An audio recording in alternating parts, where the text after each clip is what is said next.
Good morning, BookTube. Welcome back to my channel, Books, Ink, and Paper. I'm Lori, and thanks for joining me today on this kind of chilly fall morning for us, which is very exciting. We just had a hurricane pass through.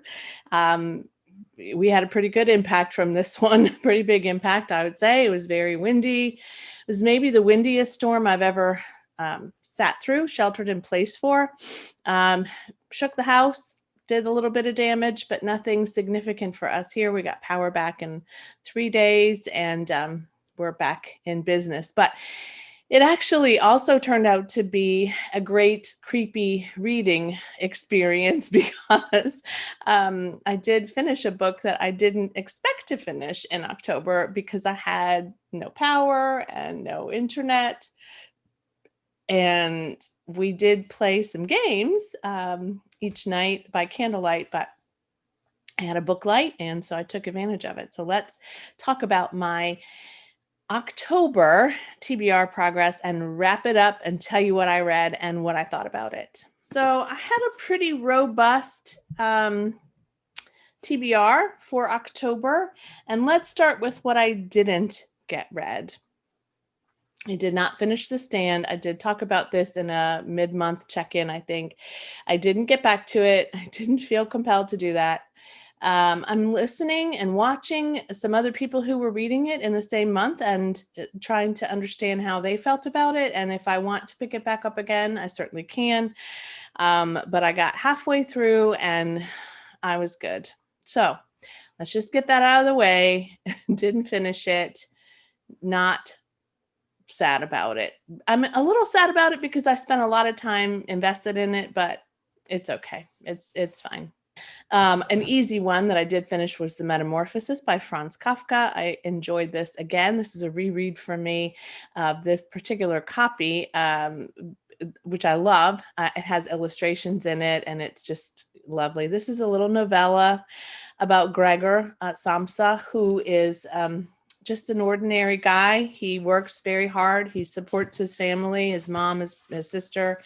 And he one day wakes up and discovers that he is an insect and that he can't get out of bed, and he's not sure how to manipulate these new legs and arms that he has, and it launches from there. A lot of people think this is a ridiculous novella, and I really love it. And it has a deeper, richer experience when you read it from the standpoint of it being a novel about transformation and about relationships and about your place in the family and what you bring and how those relationships change and how people change. And it really was lovely. And I gave it 5 stars the second time, so I enjoyed it thoroughly.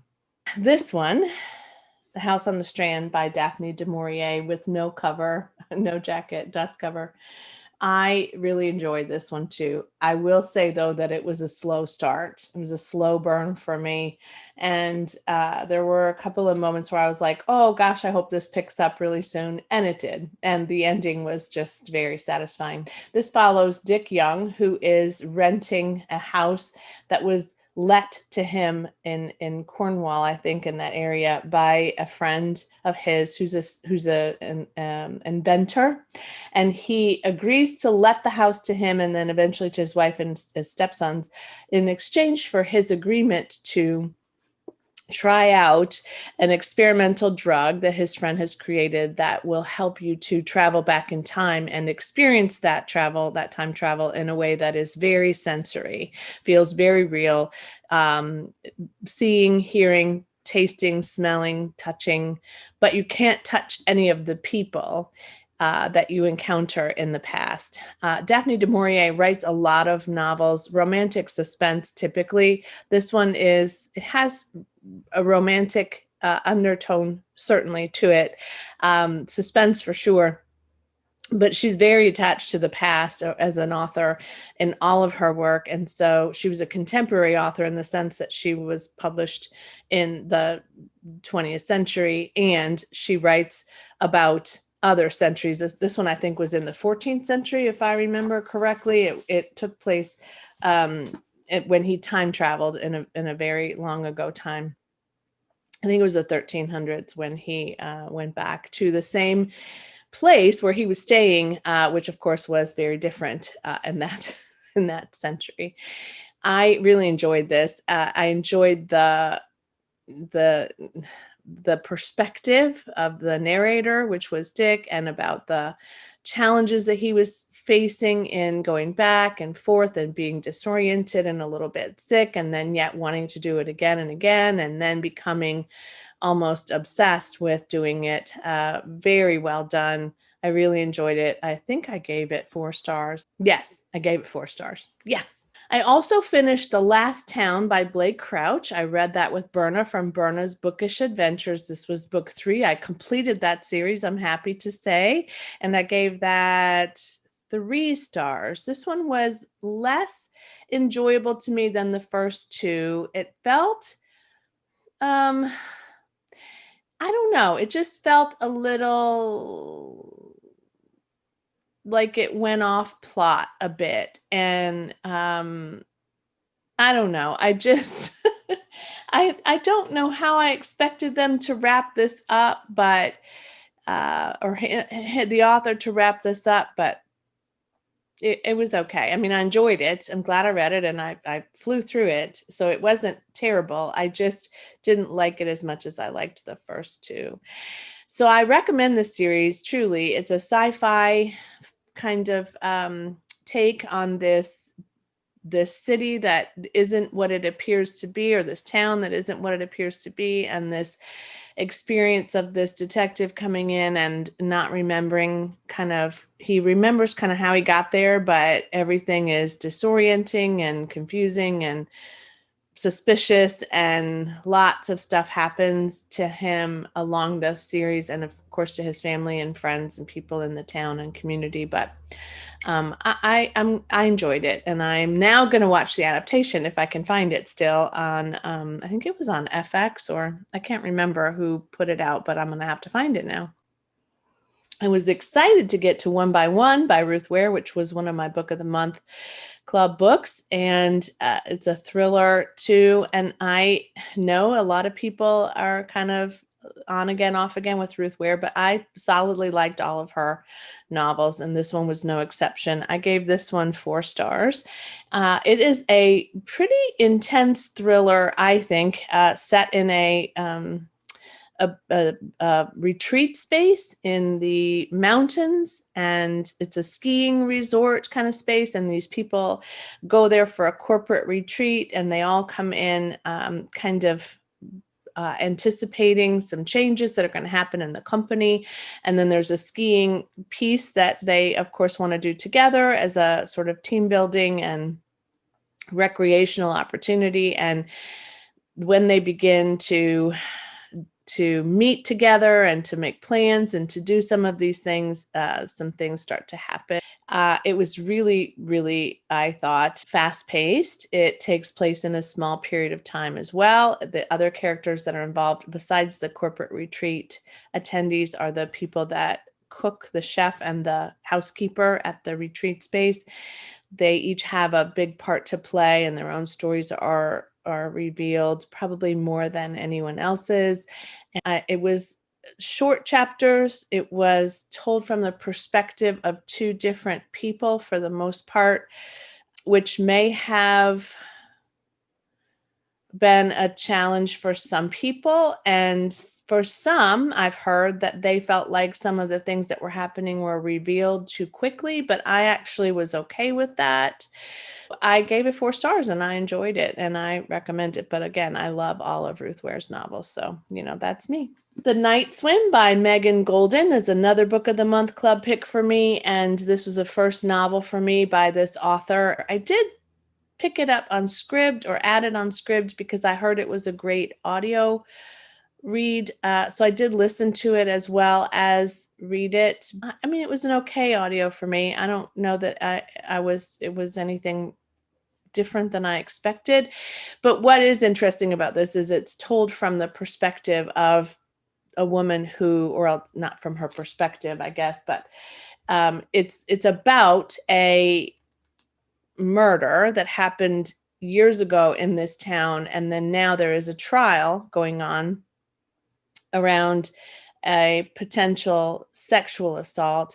And the woman who is Rachel, who has a true crime podcast, has come to this town to cover the trial.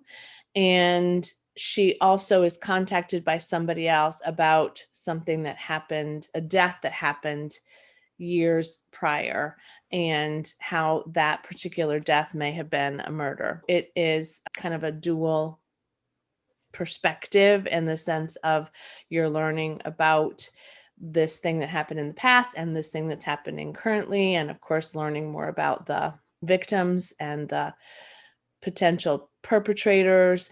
I liked this. I did guess who it was that was responsible for some of these things, and so that's always kind of a good thing and a challenging thing. There's part of me that likes when I guess, because I feel really like accomplished if I can figure it out.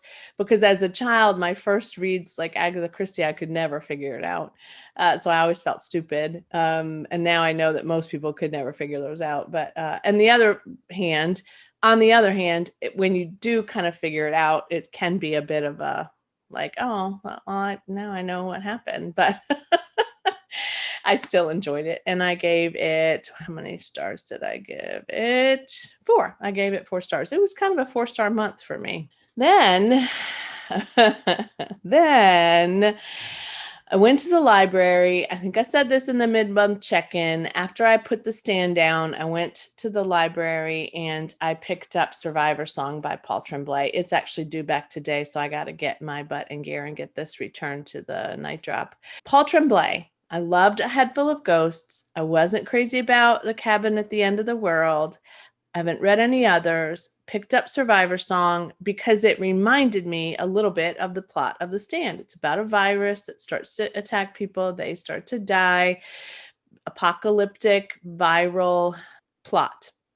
And I thought, oh, hey, that sounds good. That'll be a good replacement for The Stand. Oh my gosh, I love this book. 5 stars. 5 stars. I was really, really pleased with the pace of this. It's also it takes place in a very short period of time. It follows a doctor who's trying to adapt and adjust to learning about this virus and the response and what she can do about this virus. And she's about to go to work, and her friend who's pregnant calls her and tells her what's happening to her, and then it changes and the plot carries on from there. I loved it so much. I immediately texted my kids and said, you have to read this. It's creepy, but you have to read this. So 5 stars. Paul Tremblay is a bit of a hit and miss for me. The Cabin at the End of the World was well written. I just did not like that plot, but I highly recommend this one if you don't mind reading a book about a virus during the time where there's a virus.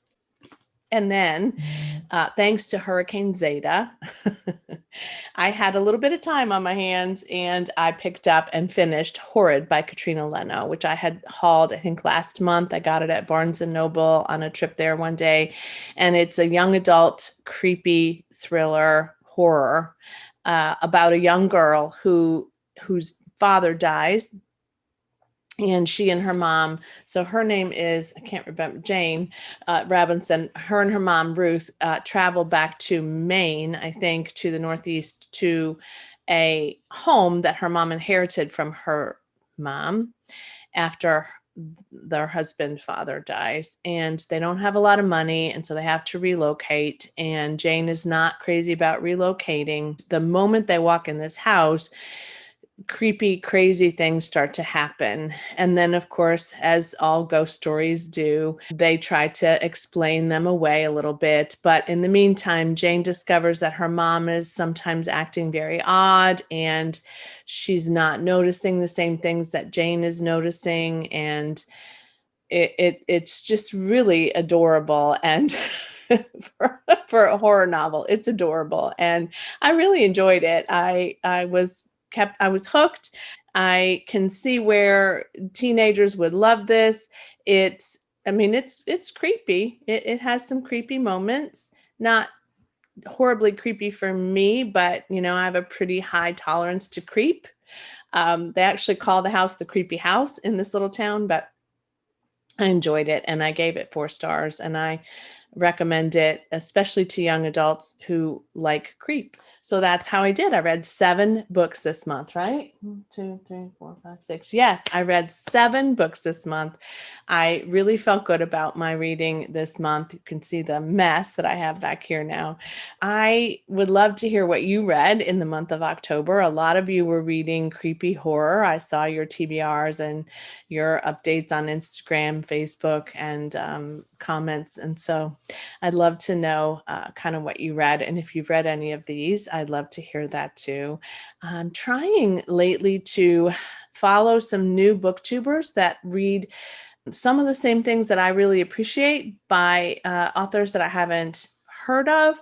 And so I'm kind of diversifying a little bit these days, and I'm wondering where you're at with that too. So I may even skip my book of the month this month just in favor of looking at something a little more obscure or a little less popular. And then, of course, I have a great robust TBR in the month of November too, and I'm excited about that. So I hope you had a great reading month in October. I hope you had a great October, despite all of the influences that may have converged around you. And I hope you're safe and well and healthy. And as always, happy reading. Bye.